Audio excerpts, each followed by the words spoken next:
संघ पे प्रतिबंध क्यों लगा, कब लगा, उनके कारण क्या थे और उनसे कैसे सामना किया, तो इन सारी चीज़ों के बारे में आपको मिलेगी देखने के लिए। कि जो सत्य है सत्य को सत्य दिखाना है, बाकी जो लोग बात करेंगे वो तो करेंगे, जो हुआ है वो हुआ है। नए पॉइंट ऑफ व्यू आएंगे, नए आलोचना आएंगी, तो विपक्षी पार्टी जो है वो अलग कुछ ना कुछ कभी ना कभी तो नया लेके आएगी, आप कितना भी अच्छा कर लो। हमारी हिस्ट्री, इतिहास जो अप डाउन करके बताया गया वो ऐसा नहीं था, वो ऐसा था, सीधी लाइन में था, टेढ़ा मेढ़ा करके जो बताया गया। तो हमने वही प्रयास किया है और ये शताब्दी वर्ष में हमारा भी एक प्रयास है कि हम शताब्दी को जनमानस के बीच पहुंचा सकें, जिससे समाज को सही सीधा संभव जो इतिहास था वो उनके समक्ष आ सके। अभी लोगों ने केवल ट्रेलर देखा ना, फिल्म देखनी बाकी है। फिल्म देखेंगे तो प्रिसेप्शन लोगों का चेंज होगा। नमस्कार, महाएम टी व्हीमध्ये आपलं सर्वांचं स्वागत. मी ओमकार मुळे, कॅमेरावर आहेत सेजल जाधव आणि सिद्धेश कांबळे. राष्ट्रीय स्वयंसेवक संघाला 100 वर्ष पूर्ण झाली. या निमित्ताने वेगवेगळे कार्यक्रम तर आपण बघतोच आहेत की ठिकठिकाणी घडत आहेत. राष्ट्रीय स्वयंसेवक संघाच्या 100 वर्षाच्या प्रवासावरती आधारित एक शतक संघ के 100 वर्ष हा चित्रपट येऊ घातला आहे.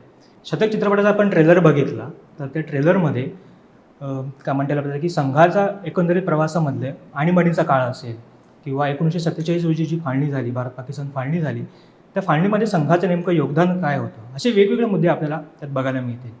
तर शतक चित्रपट नेमका कसा घडला, त्यामध्ये काय काय चॅलेंजेस त्यांना आले, ह्या एकंदरीत प्रवासाविषयी आपल्यासोबत बोलायला चित्रपटाचे निर्माते वीर कपूरजी आणि दिग्दर्शक आशीष मल्लेजी आपल्यासोबत आहेत. नमस्कार, मायम टी में आपका स्वागत. इस फिल्म की कल्पना आपके मन में कैसे आई और इस एकंदरीत प्रवास कैसा था? जी धन्यवाद ओमकार जी। फिल्म की कल्पना एक एक विचार है और 100 वर्ष की यात्रा है, जैसा कि हम शताब्दी वर्ष में चल रहे हैं, तो फिल्मों से हम पहले से जुड़े हुए हैं, संघ के स्वयंसेवक भी हैं,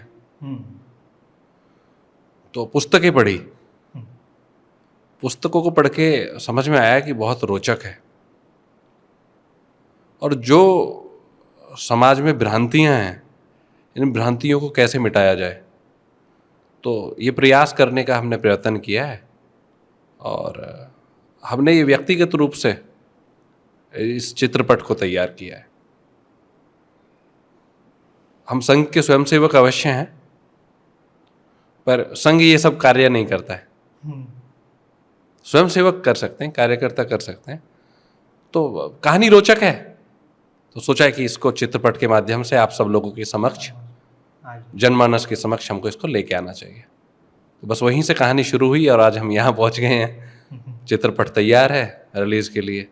दिग्दर्शक के नाते आपको मतलब क्या क्या चैलेंजेस आए, जो अभी संघ का एकंदरीत जो प्रवास था, तो आपने किताबों में तो पढ़ा ही होगा, लेकिन वो स्क्रीन पे लाने के जो चैलेंजेस थे वो कैसे आए?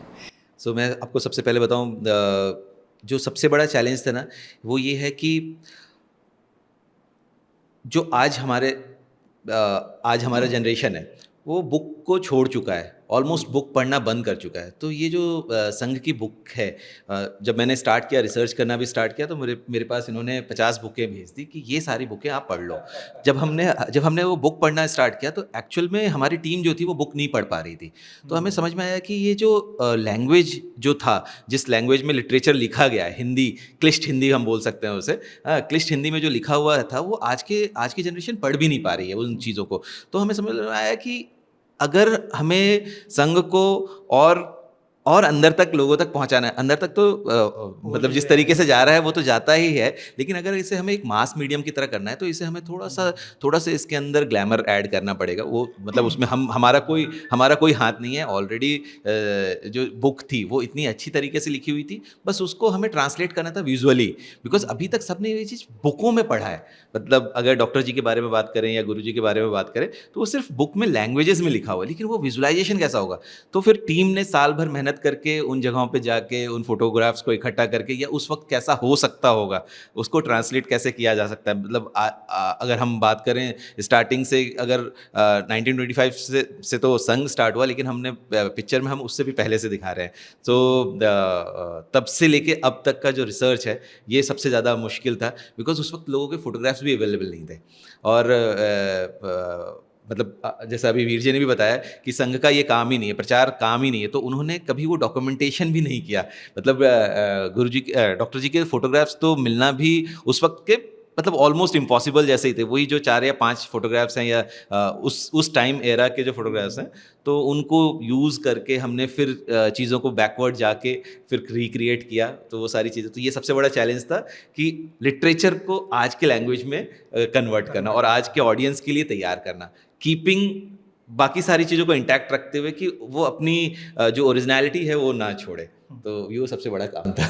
जैसे वीर जी ने बताया कि वो संघ के स्वयंसेवक भी है, तो आपका संघ से कैसा मतलब जुड़ा हुआ और कैसे आप संघ का परिचय? मैं आपको बहुत अमेजिंग सी चीज़ बताता हूँ। मैं जहाँ रहता हूँ इस वक्त, मैं केशव सृष्टि में रहता हूँ। और मैं सिर्फ उस जगह पे इसलिए गया क्योंकि बॉम्बे आने के बाद मैं महाराष्ट्र से बिलोंग नहीं करता हूँ, मैं एमपी से हूँ।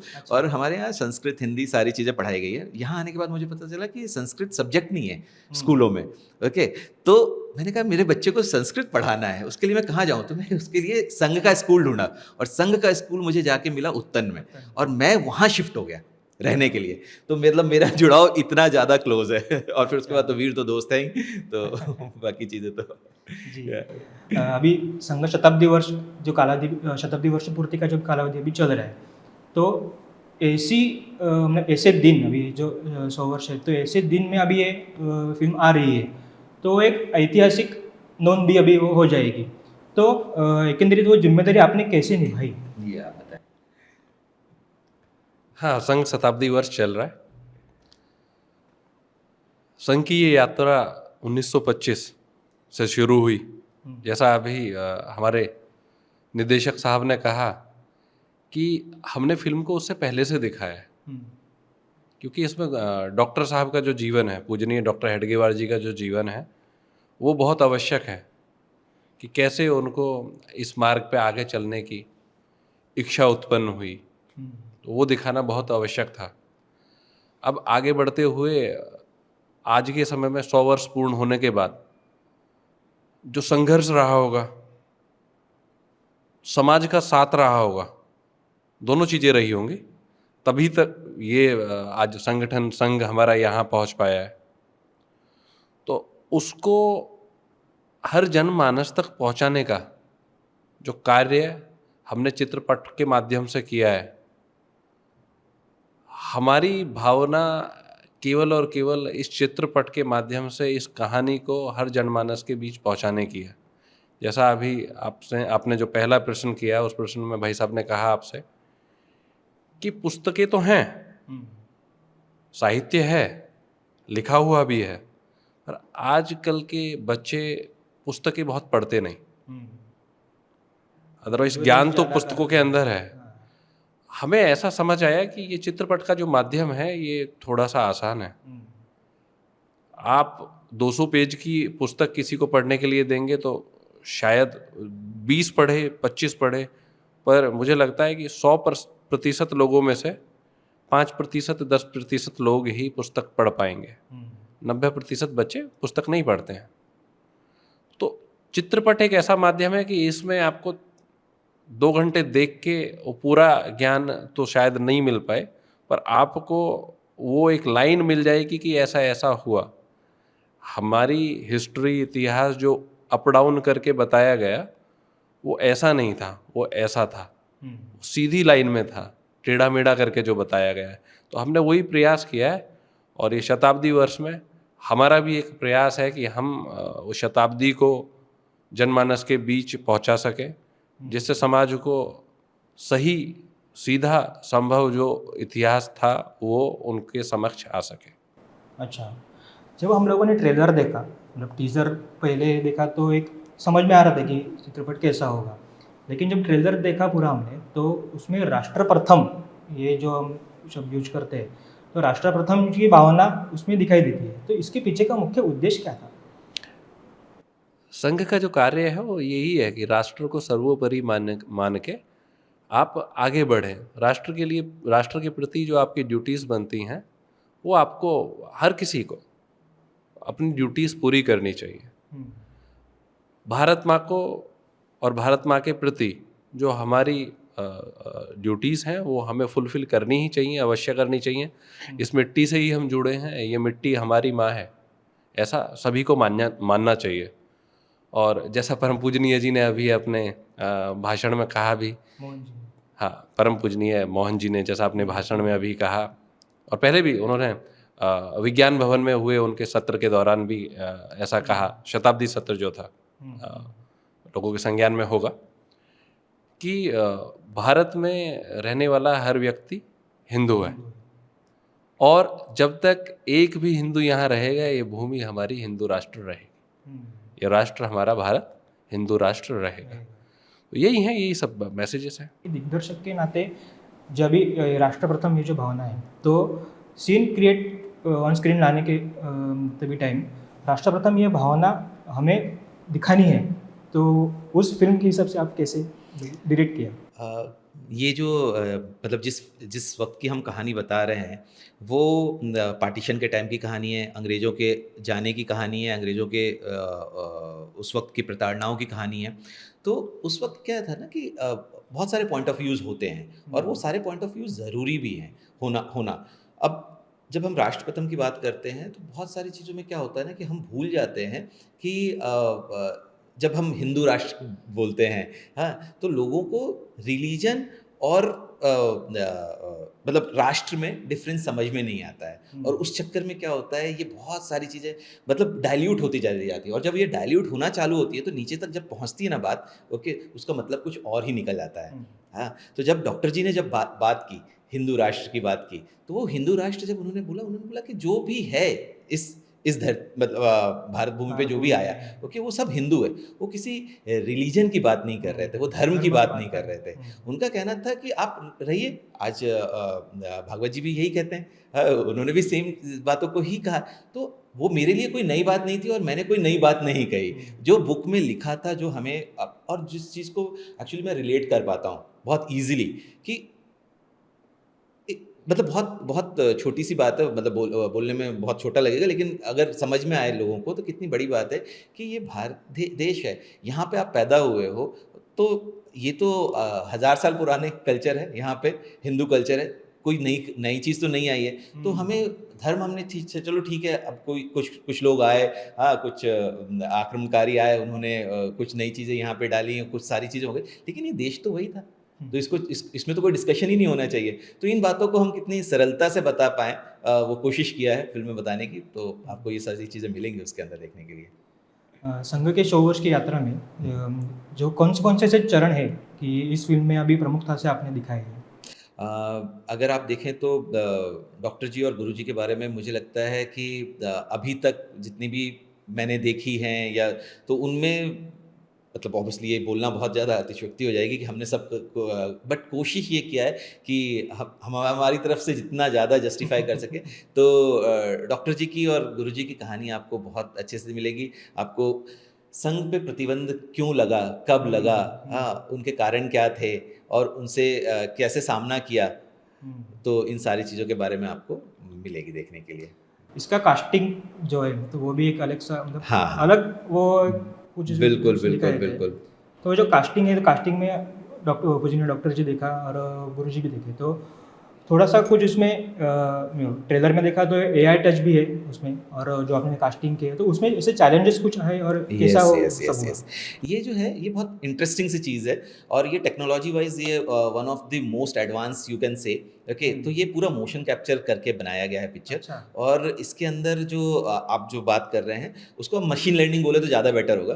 तो इसमें हमने काफ़ी मतलब टेक्नोलॉजी को यूज़ किया है, करीब 700-800 घंटे की ट्रेनिंग की है उसमें, अच्छा। ओके, कैरेक्टर्स के साथ में। तो कैरेक्टर्स ने एक्टिंग किया, उन एक्टिंग्स को ग्रैब किया, और उसको फिर हमने टेक्नोलॉजी के थ्रू मतलब उसको हमने गुरुजी का जब यस चेहरा देखा यस प्रॉपर, मतलब जैसे बिल्कुल हमने बिल्कुल, दिखाई बहुत मेहनत की गई है सर उसमें। जैसे कार्बन कॉपी हम देखते हैं कि हाँ, गुरुजी मतलब मैं आपको बताऊं कि हमें जो कॉम्प्लीमेंट मिले हैं वो ये मिले हैं कि ये इंडिया में पॉसिबल था, हाँ सो वी मतलब team has done something good अगर आप बोल रहे हैं तो लिटरली। अभी संघ में संघ गीत ये भी एक मुद्दा है कि जो वैयक्तिक गीत रहते हैं सांघिक गीत रहते हैं, तो हमें फिल्म में भी ऐसे कुछ सांघिक गीत या वैयक्तिक गीत सुनने मिलने वाले हैं। संघ गीत, तो संघ गीत संगीत बहुत अच्छा है फिल्म में, और फिल्म में गीत बहुत अच्छे हैं।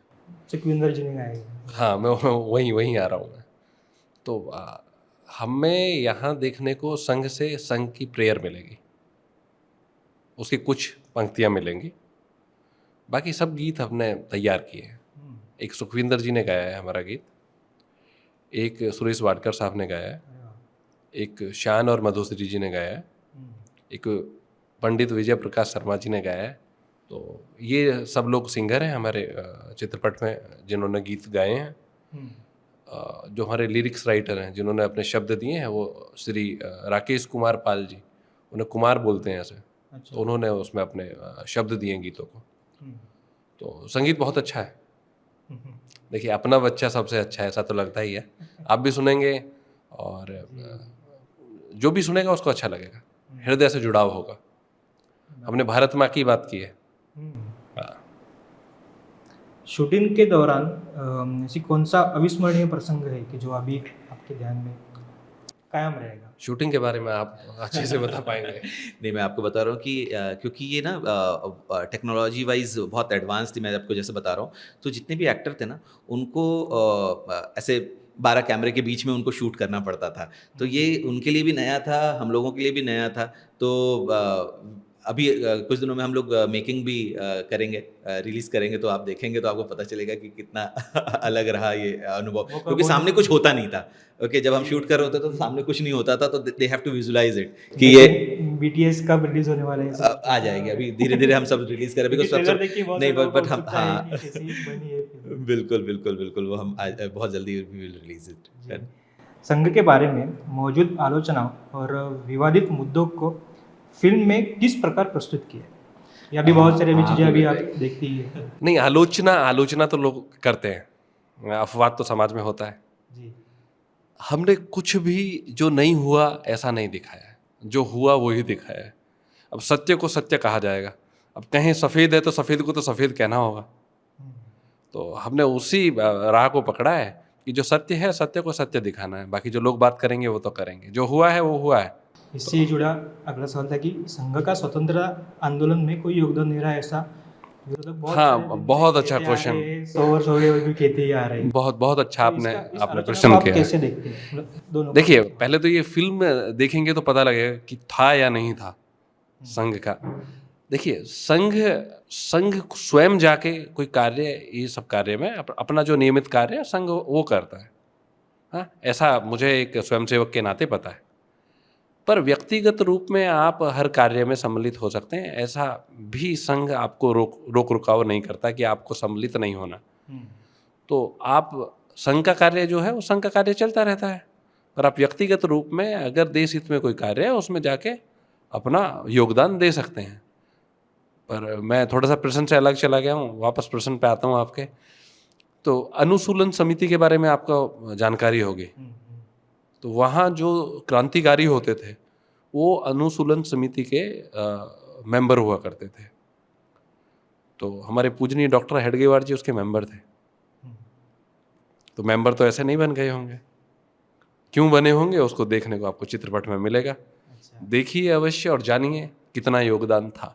संघ के अनुशासन, सेवा और समर्पण जैसे मूल्यों को सिनेमाई भाषा में व्यक्त करते समय आपको किन चुनौतियों का सामना करना? ये आप बता पाइए। हाँ, ये तो मतलब ये बहुत ही ज़्यादा, एक तो सबसे पहली चीज़ मैं आपको बताऊं कि जो भाषा है ओके, वो बहुत, मैंने आपको पहले भी बताया था कि वो बहुत क्लिष्ट थी, उसको तोड़ना हमारे लिए बहुत मुश्किल था। और एक तो क्या, आपके पास एक टाइम लिमिट होती है सिनेमा के अंदर कि आपको अगले शो से पहले आपको वो ख़त्म करना है। ओके, और हमारे इंडियन फिल्म में एक बहुत बड़ी चीज़ होती है इंटरवल। ओके, तो इंटरवल पे आपको लाना पड़ता है, पिक्चर पूरी डिप हो जाती है, उसके बाद फिर से पिक्चर को वापस टेक ऑफ कराना पड़ता है।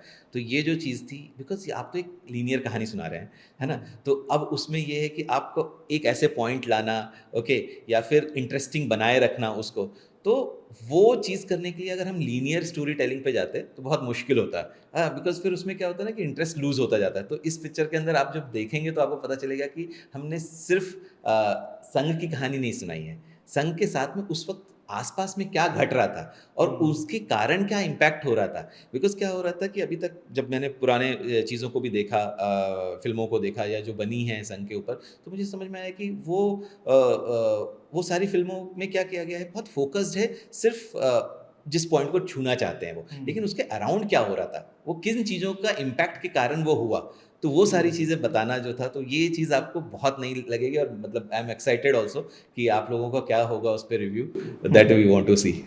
अभी जिस तरीके से आलोचना चल रही है, तो ये फिल्म देख के क्या उनका दृष्टिकोण बदल सकता है, ऐसा आपको लगता है?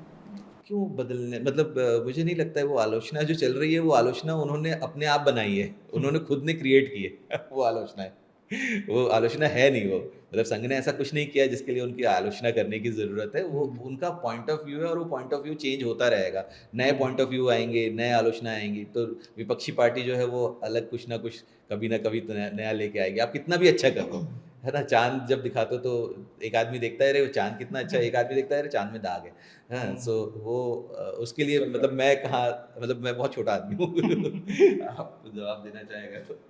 नहीं, आलोचना लोग कर रहे हैं, पर आलोचना फिल्म देखने के बाद लोग नहीं कर पाएंगे, क्योंकि ये समाज के लिए फिल्म है और समाज का हर एक व्यक्ति समाज का हिस्सा है, हर वर्ग समाज का हिस्सा है, तो आलोचना लोग बाद में नहीं कर पाएंगे।